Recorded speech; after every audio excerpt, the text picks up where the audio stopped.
তিস্তা প্রকল্প বাস্তবায়নে চীনের সম্পৃক্ততা চায় বাংলাদেশ। বেইজিং সফরে চীনা পররাষ্ট্রমন্ত্রীর সঙ্গে ডক্টর খলিলুর রহমানের বৈঠক। নয়ামে ঢাকায় পৌঁছাবে বৃষ্টির মরদেহ। লিমন বৃষ্টিকে মরণোত্তর ডক্টরেট ডিগ্রি দেওয়ার সিদ্ধান্ত সাউথ ফ্লোরিডা ইউনিভার্সিটির। পশ্চিমবঙ্গের বিজেপি নেতা শুভেন্দু অধিকারীর ব্যক্তিগত সহকারীকে গুলি করে হত্যা। মুখ্যমন্ত্রী বাছাইয়ে অমিত শাহর বৈঠক শুক্রবার। স্বাগত প্রবাসের সংবাদে, সঙ্গে আছি আমি আসিফ সামাদ। আর এতক্ষণ দেখছিলেন বিআরবি কেবলস সংবাদ শিরোনাম। এবার বিস্তারিত। বেইজিংয়ে বাংলাদেশ ও চীনের মধ্যে পররাষ্ট্রমন্ত্রী পর্যায়ের বৈঠকে দ্বিপাক্ষিক সম্পর্ক জোরদার, অর্থনৈতিক সহযোগিতা সম্প্রসারণ এবং আঞ্চলিক ও বৈশ্বিক ইস্যুতে সমন্বয় বাড়ানোর বিষয়ে ঐকমত্য হয়েছে দুই দেশ। চীনের পররাষ্ট্রমন্ত্রী ওয়াং উইয়ের আমন্ত্রণে বাংলাদেশের পররাষ্ট্রমন্ত্রী ডক্টর খলিলুর রহমান 5 থেকে 7 মে চীন সফর করছেন। বৈঠকে চীন বাংলাদেশের সার্বভৌমত্ব ও ভৌগোলিক অখণ্ডতা রক্ষায় সমর্থন অব্যাহত রাখার কথা জানায়। বাণিজ্য, বিনিয়োগ, শিল্প, ডিজিটাল অর্থনীতি, পানি সম্পদ ও স্বাস্থ্য সহ বিভিন্ন খাতে সহযোগিতা জোরদারের উপর গুরুত্ব দেওয়া হয়। উচ্চমানের প্রকল্প বাস্তবায়নে একমত হয় দুই দেশ। তিস্তা নদীর সমন্বিত ব্যবস্থাপনা প্রকল্পে চীনের সম্পৃক্ততা কামনা করে বাংলাদেশ। এছাড়া রাখাইন ইস্যুতে সংলাপের মাধ্যমে সমাধানে চীনের সমর্থন অব্যাহত থাকবে বলে জানানো হয়। যুক্তরাষ্ট্রের ফ্লোরিডায় নৃশংস হত্যাকাণ্ডের শিকার নাহিদা সুলতানা বৃষ্টির মরদেহ দেশে আনার প্রক্রিয়া শুরু হয়েছে বলে জানিয়েছে তার পরিবার। আগামী শনিবার তার মরদেহ এমিরেটস এয়ারলাইন্সের ফ্লাইটে দুবাই হয়ে দেশে পৌঁছানোর কথা রয়েছে। ওই দিন বিকেলে বাদ আসর জানাজা শেষে পারিবারিক কবরস্থানে তাকে দাফন করা হবে। এদিকে লিমন ও বৃষ্টিকে মরণোত্তর ডক্টরেট ডিগ্রি দেওয়ার সিদ্ধান্ত নিয়েছে ইউনিভার্সিটি অব সাউথ ফ্লোরিডা। ফ্লোরিডার অরল্যান্ডো আন্তর্জাতিক বিমানবন্দর থেকে আগামী 7 মে রাত 8:50 এমিরেটস এয়ারলাইন্সের একটি ফ্লাইটে নাহিদা সুলতানা বৃষ্টির মরদেহ দেশে পাঠানো হবে, এমনটাই জানিয়েছে ওয়াশিংটনে বাংলাদেশ দূতাবাস। দুবাইয়ে যাত্রা বিরতি ও ফ্লাইট পরিবর্তনের পর 9 মে সকাল 8:40 মরদেহটি ঢাকায় পৌঁছানোর কথা রয়েছে। মরদেহ দেশে পাঠানোর আগে বুধবার স্থানীয় সময় দুপুর 2টায় যুক্তরাষ্ট্রের টাম্পায় বৃষ্টির প্রথম জানাজা অনুষ্ঠিত হবে। পুরো প্রক্রিয়াটি তত্ত্বাবধান করছে মিয়ামি বাংলাদেশ কনসুলেট। পররাষ্ট্র মন্ত্রণালয়ের পরামর্শে বিষয়টি সমন্বয় করছে ওয়াশিংটন ডিসির বাংলাদেশ দূতাবাস। এদিকে হত্যাকাণ্ডের শিকার পিএইচডি শিক্ষার্থী জামিল আহমেদ লিমন ও নাহিদা সুলতানা বৃষ্টিকে মরণোত্তর ডক্টরেট ডিগ্রি দেওয়ার সিদ্ধান্ত নিয়েছে ইউনিভার্সিটি অব সাউথ ফ্লোরিডা। আগামী 8 মে বিশ্ববিদ্যালয়ের বসন্তকালীন সমাবর্তনে এই ডিগ্রি প্রদান করা হবে। অনুষ্ঠানে নিহতদের পরিবারের পক্ষ থেকে সম্মাননা গ্রহণ করবেন কনসুলেটের একজন প্রতিনিধি। গত 16 এপ্রিল থেকে নিখোঁজ ছিলেন লিমন ও বৃষ্টি। এক সপ্তাহ পর টাম্পায় হাওয়ার্ড ফ্রাঙ্কলেট সেতুর কাছ থেকে লিমনের মরদেহ উদ্ধার করা হয়। এর 2 দিন পর একই এলাকার ম্যানগ্রোভ বন থেকে উদ্ধার করা হয় বৃষ্টির দেহাবশেষ। এই হত্যাকাণ্ডের ঘটনায় 26 বছর বয়সী হিশাম আবু গারবিয়ারকে গ্রেফতার করেছে পুলিশ। তার বিরুদ্ধে পরিকল্পিত হত্যার 2টি অভিযোগ আনা হয়েছে এবং বর্তমানে তিনি কারাগারে রয়েছেন। চন্দ্রা, নিউজ 24। অবশেষে লেবাননে ইসরায়েলি হামলায় নিহত বাংলাদেশি নারী শ্রমিক দীপালি বেগমের মরদেহ 1 মাস পর দেশে ফিরছে। বৃহস্পতিবার রাত 11:20 তার মরদেহ বহনকারী কফিন ঢাকার হযরত শাহজালাল আন্তর্জাতিক বিমানবন্দরে পৌঁছানোর কথা রয়েছে। এর আগে বুধবার বিকেল 3:45 বৈরুতের রফিক হারিরি আন্তর্জাতিক বিমানবন্দর থেকে ঢাকার উদ্দেশ্যে রওনা দেবে মরদেহটি। গত 8 এপ্রিল লেবাননের দক্ষিণাঞ্চলের একটি বহুতল ভবনে ইসরায়েলি হামলায় প্রাণ হারান দীপালি বেগম। ওই ভবনেই অবস্থান করছিলেন তার নিয়োগকর্তা কফিল এবং তার পরিবারের সদস্যরা। দীর্ঘ প্রতীক্ষার পর অবশেষে ফরিদপুরের চরভদ্রাসন স্বজনের কাছে ফিরছে দীপালির নিথর দেহ, যা পরিবার ও এলাকাবাসীর জন্য এক হৃদয় বিদারক মুহূর্ত।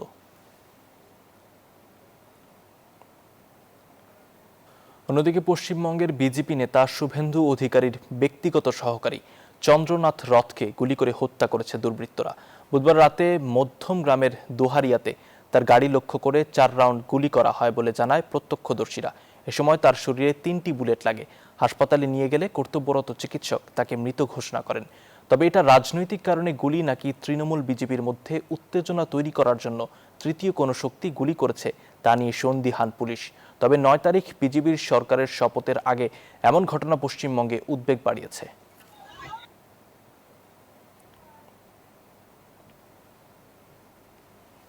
অন্যদিকে তামিলনাড়ুর রাজনীতিতে নাটকীয় মোড়। কংগ্রেসের সমর্থন সত্ত্বেও এখনই শপথ নেওয়া হচ্ছে না অভিনেতা থালাপতি বিজয়ের।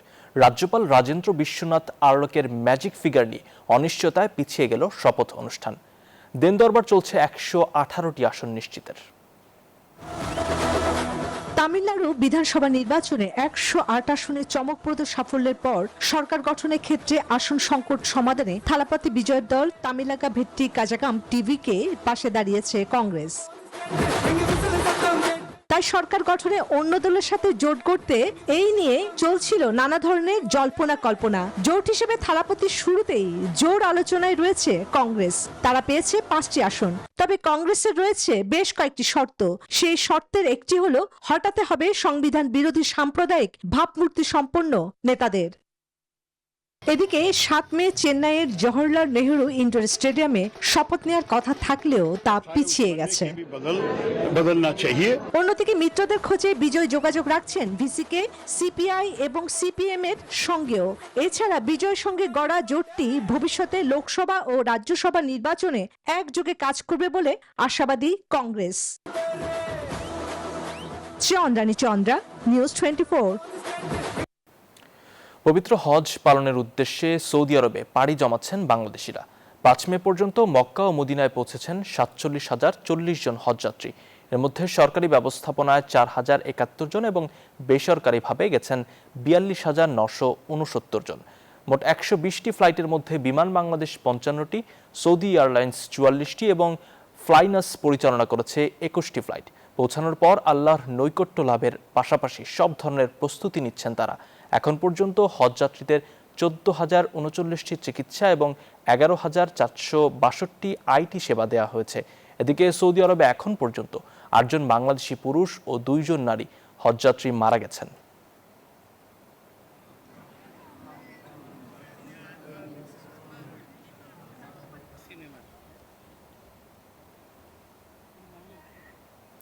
এদিকে মক্কায় হজে আসা বাংলাদেশি হাজিদের খোঁজ খবর নিতে জেদ্দা বাংলাদেশ কনস্যুলেট মাঠ পর্যায়ে সক্রিয় রয়েছে। কনসাল জেনারেল মোহাম্মদ শাখাওয়াত হোসেন হজ কাউন্সিলর ও অন্যান্য কর্মকর্তাদের সঙ্গে নিয়ে হাজিদের আবাসন ও হোটেল পরিদর্শন করেন। তাদের সমস্যার কথা শোনেন, সেবার মান উন্নয়নে পরামর্শ দেন। এছাড়া হজ মিশনের মেডিকেল সেন্টার পরিদর্শন শেষে সন্তোষ প্রকাশ করেছেন কনসাল জেনারেল। তিনি জানান, হাজিদের সর্বোচ্চ সেবা নিশ্চিত করতে সরকার সমন্বিতভাবে কাজ করছে।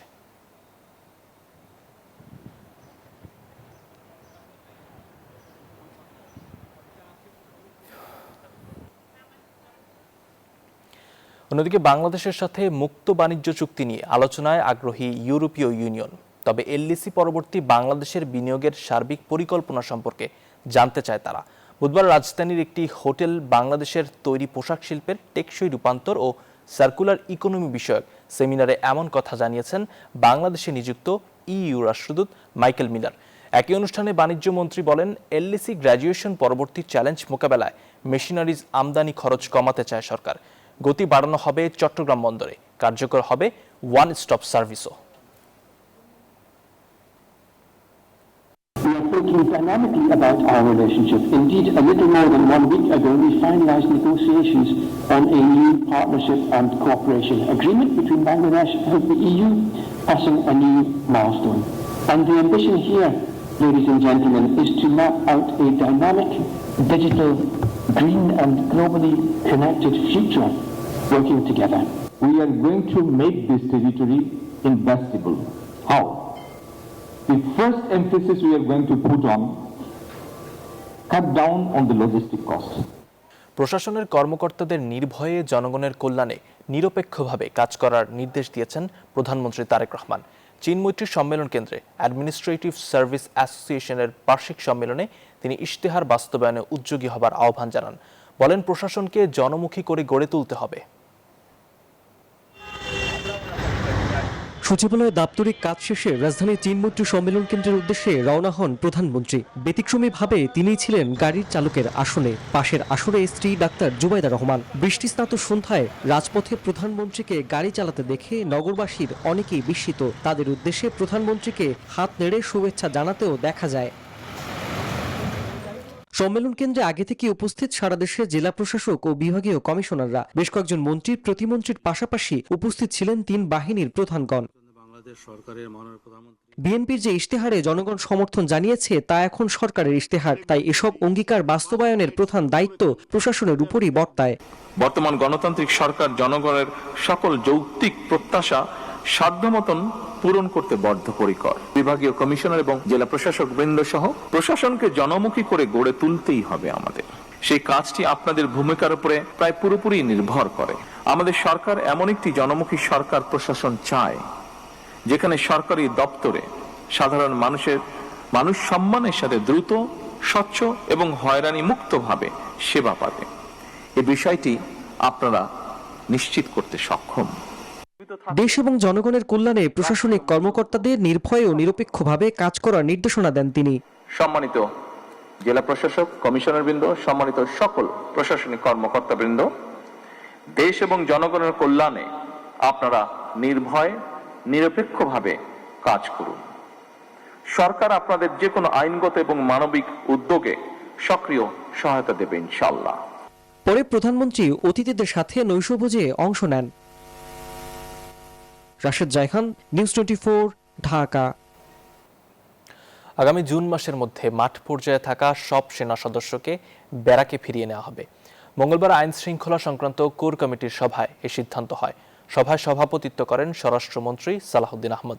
সভার সিদ্ধান্ত অনুযায়ী আগামী 6 জুন থেকে সেনা সদস্যদের চূড়ান্ত প্রত্যাহার শুরু হবে।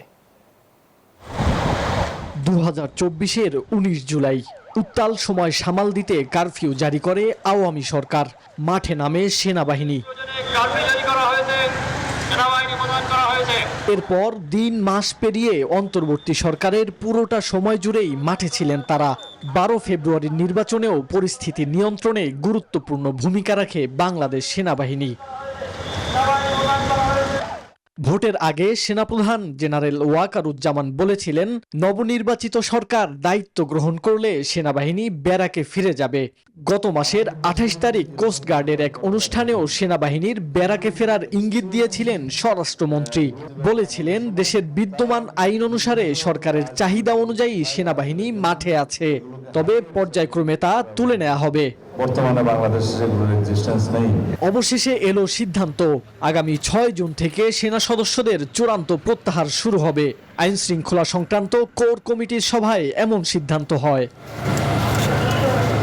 জানানো হয়, প্রথমে প্রত্যাহার হবে দূরবর্তী জেলা থেকে, এরপর ধাপে ধাপে বিভাগীয় শহর এবং বড় জেলা থেকে তুলে নেওয়া হবে সেনাবাহিনী। জুন মাসের মধ্যেই সব সদস্যকে সরিয়ে নেওয়া হবে মাঠ পর্যায় থেকে। মাহমুদুল হাসান ইমন, নিউজ 24, ঢাকা। জুলাই আন্দোলনের পর উদ্দেশ্যমূলক মামলায় যাদের আসামি করা হয়েছে তাদের রেহাই দিতে চায় সরকার। স্বরাষ্ট্রমন্ত্রী জানান, 1 মাসের মধ্যে তালিকা পাঠাতে বলা হয়েছে জেলা প্রশাসকদের। বুধবার ডিসি সম্মেলনের শেষ দিনে এসব কথা জানান তিনি। বলেন, বিগত সরকারের আমলে রাজনৈতিক বিবেচনায় ইস্যু করা প্রায় 10,000 লাইসেন্স করা আগ্নেয়াস্ত্র এখনও জমা পড়েনি। সেসব অস্ত্র দ্রুত উদ্ধার ও বাজেয়াপ্ত করতে জেলা প্রশাসকদের কঠোর নির্দেশ দিয়েছেন তিনি। জেলা প্রশাসকদের সঙ্গে বৈঠকে মাঠ পর্যায়ে সন্ত্রাস, চাঁদাবাজি বন্ধ, নারী নির্যাতন ও চোরাচালান রোধ সহ আইন শৃঙ্খলা রক্ষায় এক গুচ্ছ নির্দেশনা দেন স্বরাষ্ট্রমন্ত্রী সালাউদ্দিন আহমেদ। আলোচনায় উঠে আসে জুলাই আন্দোলনের পর সারা দেশে হওয়া হাজার হাজার মামলা প্রসঙ্গ। মন্ত্রী বলেন, উদ্দেশ্যমূলকভাবে এসব মামলায় কাউকে আসামি করা হয়ে থাকলে তালিকা থেকে তাদের নাম বাদ দেয়া হবে। বৈষম্য বিরোধী আন্দোলনের সাথে সংশ্লিষ্ট বেশ কিছু মামলা হয়েছে। অনেক মামলার মধ্যে হাজার হাজার লোককে আসামি করা হয়েছে। সেগুলো আমরা যাচাই বাছাই করে দেখব সত্যিকার অর্থে প্রকৃত আসামি কারা, আর যাদেরকে উদ্দেশ্যপ্রণোদিতভাবে মামলায় অন্তর্ভুক্ত করা হয়েছে তাদেরকে যাতে নিষ্কৃতি দেয় সেই সুপারিশটা আমরা করেছি। তবে এটা আইনানুগভাবেই হবে। আমরা বলেছি যথাশীঘ্র এবং মৌখিকভাবে জানিয়েছি সর্বোচ্চ 1 মাসের ভিতরে পাঠাতে। নির্বাচনের আগে বিভিন্ন থানায় জমা নেওয়া লাইসেন্স করা অস্ত্র প্রকৃত মালিকদের কাছে ফিরিয়ে দেওয়ার সিদ্ধান্তের কথা জানান স্বরাষ্ট্রমন্ত্রী। তবে তিনি বলেন, আওয়ামী লীগ আমলে ইস্যু করা লাইসেন্সগুলো পুনরায় যাচাই বাছাই করা হবে। যে সমস্ত লাইসেন্সগুলো 2009 সালের 6 জানুয়ারির আগে ইস্যু করা হয়েছিল সেগুলো ফেরত দিবে। যে সমস্ত লাইসেন্সগুলো 2024-এর 5ই আগস্টের পরে ইস্যু করা হয়েছে সেই সমস্ত লাইসেন্সে অন্তর্ভুক্ত অস্ত্রগুলো ফেরত দিতে হবে।